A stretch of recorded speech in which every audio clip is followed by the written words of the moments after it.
My intuition is telling me there'll be better days. Okay, so what's up, beauties? Welcome back to my channel. If you are new here, what's up? My name is Natalie and this is my channel, Music to Makeup. If you are returning, what's up, fam? Love you guys. Sorry, it was from the Savage remix dance. Okay, anyways, today's video is going to be lessons that I've learned in the past 35 years. Recently had a birthday. I can't even say I'm like early 30s anymore. I'm in deep. So I have 19 here. I honestly could have kept going, but I don't want to bore you guys to death. This isn't a TED Talk. Well, not completely. It might be a little TED Talk-ish. But these are just some of the most difficult lessons that I have learned, and since I have so many years of wisdom, I thought that I would share them with you guys, so maybe it could prevent you from learning these mistakes the hard way like I had to. So if you would be interested in hearing what I have learned, then keep on watching, and if you do like this video, please let me know by giving it a thumbs up, and I would really appreciate if you subscribe to my channel because you're awesome, I'm awesome, we're all just awesome, and awesomeness needs to stick together, so you know, you really have no choice. Okay, so like I said, I could have continued writing down lessons because if you've never looked up your life path number, it was life changing for me. But I'm a life path 9, so a lot of what I'm here to learn is about completion, tying up loose ends, forgiveness, and giving back, and controlling my emotions. So but the 9 life path is also known for many traumas. It's one of the hardest life paths. So I think I have learned quite a few lessons, but here are just some of them. So the first one is, and it was probably the hardest because it wasn't just like, you know, one mistake. It took me until I was like 30 to actually love myself the way I was. Not, oh, if I can get implants, which I do have, or oh, if I could be with this guy. And it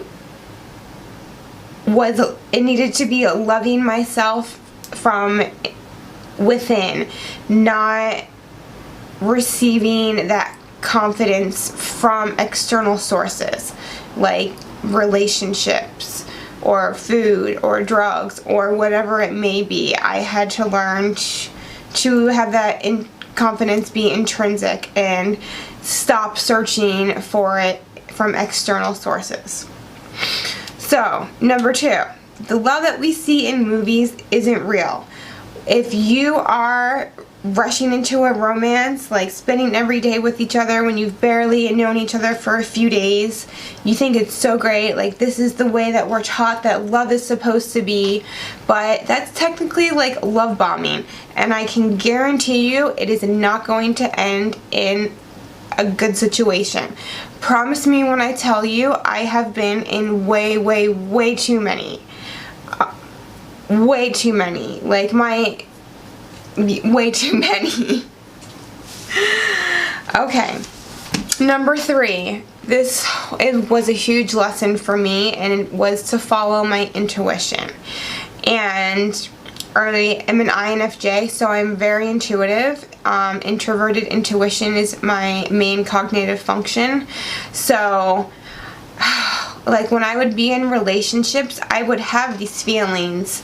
Like I always knew subconsciously like what would be going on. I wouldn't admit it to myself, but my intuition knew, but I didn't. I was in denial, and I repressed it and I didn't listen to my intuition. I listened to being infatuated with someone. And looking back, you know, I always kind of knew. So that was my responsibility in those relationships. Number 4, know yourself, know what you want, and learn how to ask for it. That sounds basic, like, oh, everyone should know what they want, but you don't, and most people have never even thought about it and written it down. And it's so important to write it down, because once you do that, it's real and it's like you hold yourself accountable. And learning how to ask for it, that was a big lesson for me. If I was in a relationship and I wasn't, getting the support I thought I needed, I would be passive aggressive and, just expect them to know what I wanted. So learning how to let someone know what I want and ask for it was a huge lesson for me. Number 5, focus on progress, not perfection. INFJs have a tendency to be perfectionists, but perfection does not exist. So I've had to focus on making progress. Number 6, stand up for yourself. No one is going to save you but yourself. You are the only one that is going to be in your life the entire time. You may have relationships here and there that are in your life to teach you certain soul lessons, but this is our soul's journey, and to be very careful identifying so much with someone else's soul journey and devoting yourself to them, because you have your own journey to follow. So number 7, learning how to ask for help. So I injured my back really bad 5 years ago while I was at work. So I'm in chronic pain now, but learning to ask for help has been something that was so tremendously hard for me. It's another thing INFJs see asking for help as a sign of weakness. We are always there to support and help and give advice to others, and because we do that, we feel like it's a sign of weakness if we ask for help when we're supposed to be the ones giving help. So, but I've, dealing with chronic pain, I've had no choice. I've had to learn how to ask for it. Number 8, self-sufficiency is key. If you are dating, or even if you're a relationship, if you are self-sufficient, have your own life, your own things you do outside of the relationship, that is going to keep the relationship stronger longer, because you both maintain your personal identities. But if you're always just on that person and all about that person, it can get suffocating for the other person. And yeah, just self-sufficiency. It's so much more attractive to see someone who can take care of their own business than someone who constantly needs you for something. Number 9, not everyone will like you. And don't take it personally. They are projecting their own issues and self-consciousness onto you. One of the books I read, The 4 Agreements, life-changing book, but one of the 4 agreements is not to take things personally. And they have great examples in there about how, something so simple a mom said to a daughter could have changed, could have affected her self-esteem her entire life, when really it had nothing to do with what she said to the daughter. She was upset about something and took it out on the daughter. So don't take anything personal. It's always about that person. Number 10, don't let your self-worth be determined by your relationship status. Something that society or parents may teach us, that the most important thing is to get a career, find a good man, start a family. And we kind of see each other as competitors, and we base our self-worth on our appearance, our relationship status, and those things are so inconsequential. It's like, what value do you bring to the world? That's where true grounded self-worth comes from, not from external sources. Number 11, never stop learning. Like, I'm so done with like formal education, but I am continually learning. I love learning new hobbies, I just love reading and learning and consuming new knowledge. But I think formal education can kind of get too caught up in, oh, I have this degree, as you know, a hierarchy of superiority. Oh, I'm better than you. It's like, I just want to learn, you know? Number 12, how to create boundaries and to stop allowing men to take advantage of you. This was probably one of the hardest lessons I've had to learn, and something that I am still currently working on. I didn't have any personal boundaries. I never saw them growing up, so I didn't know what boundaries were. I just would continue to give and give and give and let other people take advantage of me. And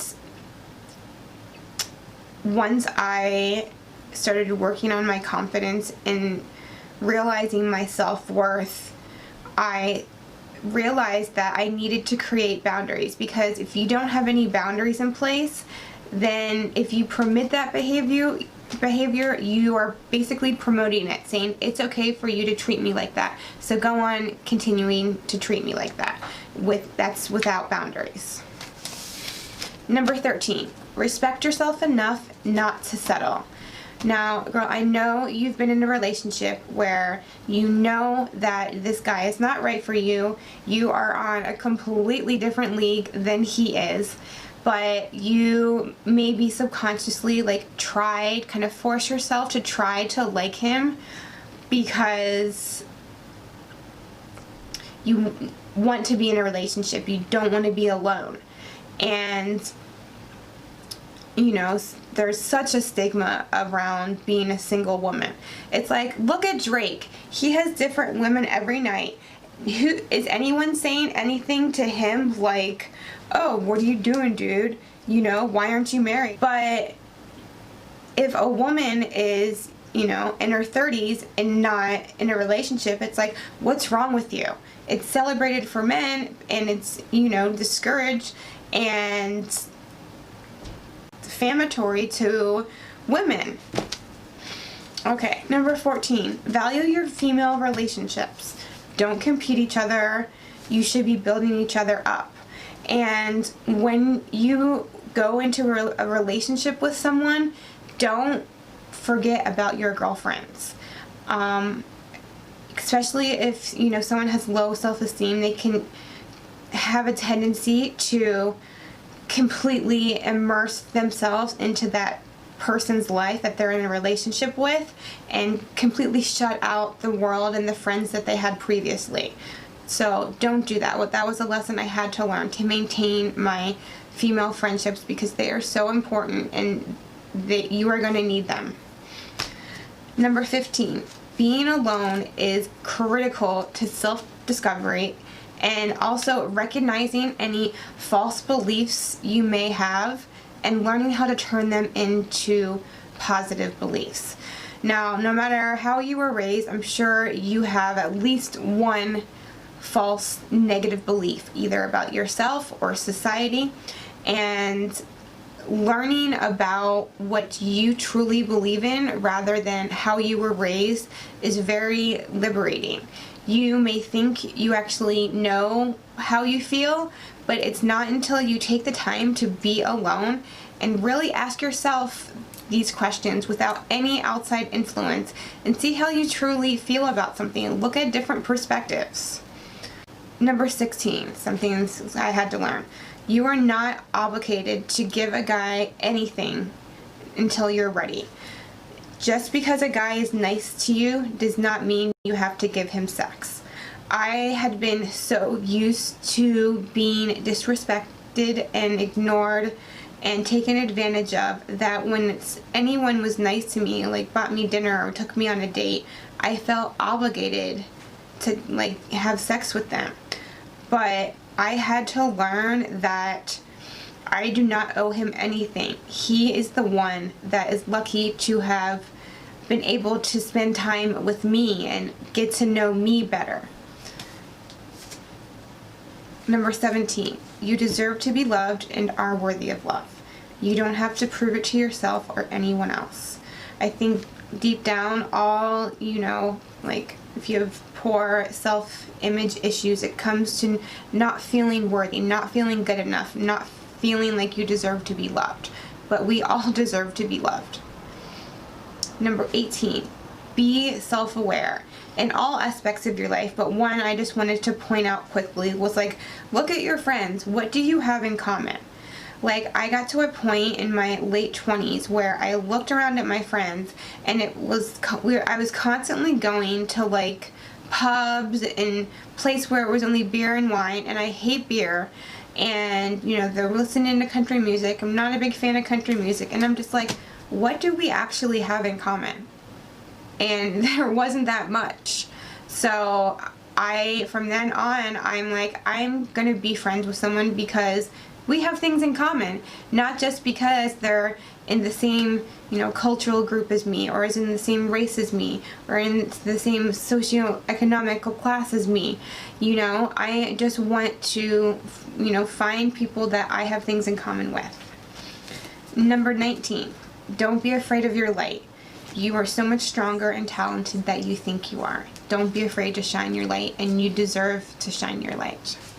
So those are my 19 life lessons that I've learned in the past 35 years. Let me know your favorite lesson down in the comments below, or let me know if you have learned any of these lessons the hard way, or just a story about how you have learned maybe one of these lessons. I hope you guys enjoyed this. I hope it was helpful in some way. Thanks for hanging out with me. I love you guys. I will see you next time.